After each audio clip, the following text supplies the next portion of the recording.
Saat melihat foto yang diambil dari pesawat luar angkasa atau stasiun luar angkasa internasional yang menunjukkan objek diterangi matahari seperti bumi atau bulan, pasti terlihat ada yang aneh.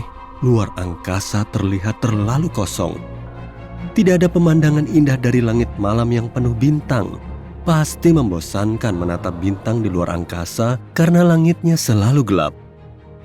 Pada siang hari, langit di planet asal kita berwarna biru karena difusi cahaya. Ini terjadi saat sinar matahari menembus atmosfer. Tapi kalau kamu di bulan atau di tempat lain di luar angkasa, takkan ada atmosfer untuk menyebarkan cahaya ini. Itu sebabnya langit di sana selalu tampak hitam. Tapi bukan berarti di luar sana tidak cerah. Kalau kamu melihat keluar jendela stasiun luar angkasa internasional, kamu akan melihat sinar matahari sebanyak yang kamu lihat dari jendela apartemen pada hari cerah. Bahkan mungkin lebih cerah. Saat mengambil foto di hari yang cerah, kamu mungkin menggunakan exposure pendek bersama pengaturan bukaan sempit di kameramu. Dengan begini, hanya semburan cahaya pendek yang bisa masuk. Ini mirip cara pupil kita berkontraksi di bawah sinar matahari supaya tidak harus menerima terlalu banyak cahaya. Dan karena di luar angkasa sama terangnya, prosesnya sama saat kamu memotret objek yang diterangi matahari. Dengan menggunakan exposure pendek, kamu bisa mendapatkan foto bumi atau permukaan bulan yang indah dan terang. Tapi artinya, takkan ada bintang di fotomu. Dari atas sana, bintang-bintang relatif redup dan tidak memancarkan cukup cahaya untuk muncul di foto yang diambil dengan pengaturan seperti ini. Planet kita punya langit biru yang perlahan menjadi jingga kemerahan yang indah saat senja dan fajar. Tapi kalau kamu bisa mendapatkan kesempatan untuk melihat matahari terbenam di Mars, yang kamu lihat adalah sebaliknya. Langit siang berwarna jingga kecoklatan yang berubah kebiruan saat matahari terbenam. Pertama-tama, Mars lebih jauh dari matahari dibanding bumi. Jadi, saat melihat matahari dari permukaan Mars, tentu saja pemandangannya terlihat lebih redup dan lebih kecil. Dan bukan hanya itu, matahari yang diamati dari Mars hanyalah titik putih kebiruan yang dikelilingi oleh halo biru. Atmosfer tipis planet merah ini mengandung partikel debu besar yang menciptakan efek bernama pembiasan Mie. Ini terjadi saat diameter partikel di atmosfer hampir sama dengan panjang gelombang cahaya yang dibiaskan. Efek ini menyaring cahaya merah dari sinar matahari. Jadi, hanya cahaya biru yang sampai ke matamu di Mars. Kenapa bumi tak punya cincin? Semua raksasa gas di tata surya kita, Jupiter, Saturnus, Uranus, dan Neptunus punya cincin seperti ini. Sedangkan planet berbatu yaitu Merkurius, Venus, Bumi, dan Mars tidak. Ada dua teori tentang pembentukan cincin di sekitar planet. Mereka mungkin hanya sisa material dari masa ketika planet ini baru terbentuk. Atau mungkin merupakan sisa-sisa bulan yang dihancurkan oleh tabrakan dengan objek antariksa atau terkoyak oleh tarikan gravitasi planet induknya. Raksasa gas terbentuk di bagian terluar tata surya kita, sedangkan semua planet berbatu di bagian dalam. Jadi, mungkin planet dalam lebih terlindungi dari potensi tabrakan yang bisa membentuk cincinnya? Ada juga lebih banyak bulan di wilayah luar tata surya, yang menjadi alasan lain planet-planet di sana punya cincin. Selain itu, planet yang lebih besar punya gravitasi lebih kuat. Artinya mereka dapat menjaga cincin mereka tetap stabil setelah terbentuk. Beberapa ahli meyakini bumi pernah punya sistem cincin. Sebuah objek seukuran Mars mungkin telah menabrak planet asal kita yang mungkin menciptakan cincin puing-puing padat di sekitarnya. Beberapa ilmuwan berpikir puing-puing ini tidak membentuk cincin, melainkan apa yang kini kita kenal sebagai bulan.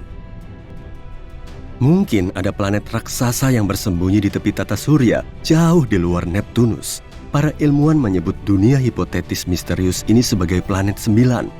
Jika memang ada, bentuknya mungkin mirip Uranus atau Neptunus dan 10 kali lebih besar daripada planet asal kita.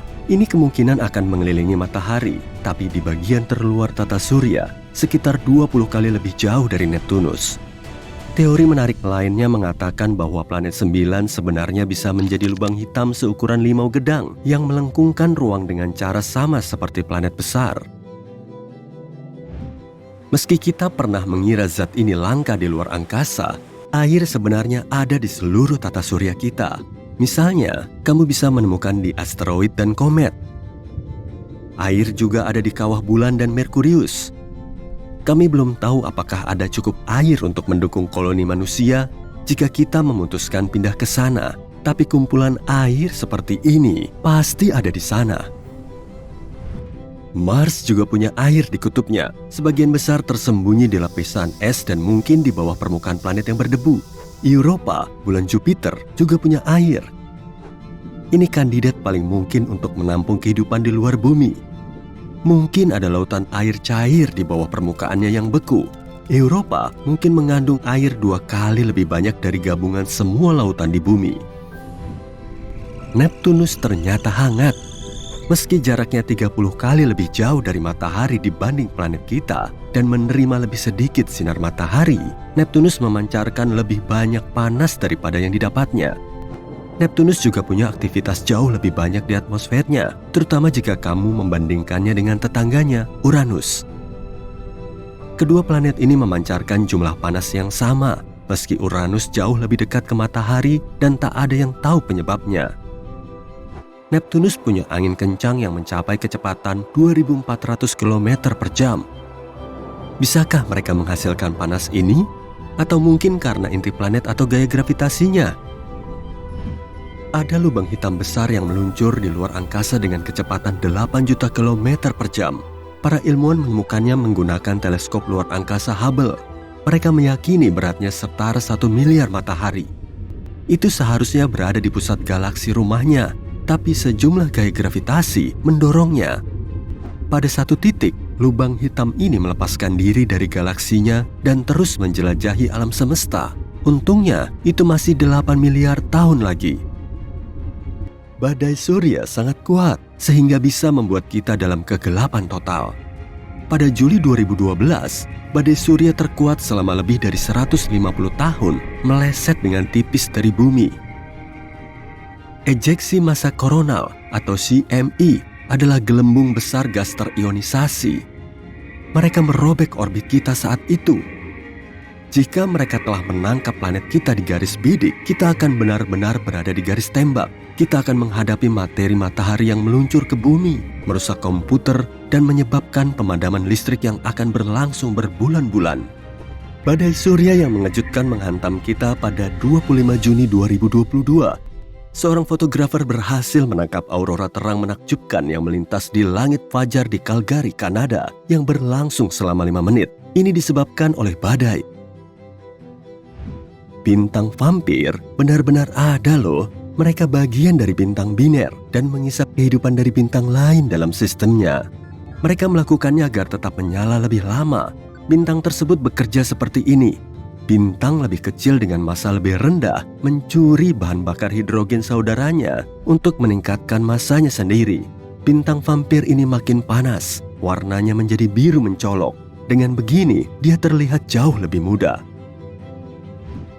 Warna alam semesta dijuluki cosmic latte. Cahaya yang datang dari galaksi dan bintang di dalamnya, serta awan gas dan debu di alam semesta yang dapat diamati memiliki warna spesifik. Warnanya gading, hampir mendekati putih.